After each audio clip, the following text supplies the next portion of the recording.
New on Sunrise, we now have a better understanding of how organizations here at home plan to use $3 million to stop violence against women. You may remember we first told you about this last week, this money that's coming from the Indiana Criminal Justice Institute. This morning, Samantha Johnson, you've been looking into this money, about how much and exactly where it's going and how it's going to be helping for this cause. Yeah, that's right. 51 organizations really across the state, including 5 here in Marion County.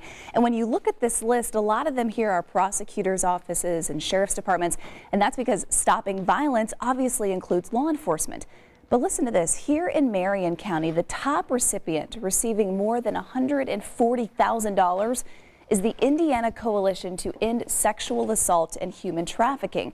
It's the only statewide organization that works with every service provider in the state when it comes to combating those two issues, especially with women.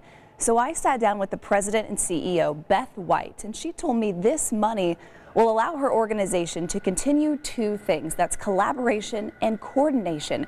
That means working with law enforcement, but also educators and medical staff to make sure everyone who deals with violence against women knows what's going on here in Indiana. And she told me it all comes down to building relationships. And not only do we want survivors to have healthy relationships, but we need, as an organization, to have healthy relationships with the medical professionals, with the teachers and educators, all the way from K-12 up to higher ed, and with our law enforcement partners. We have to be a good partner. We have to trust and believe and respect the work that they're doing. And as an organization, we're working hard to do that.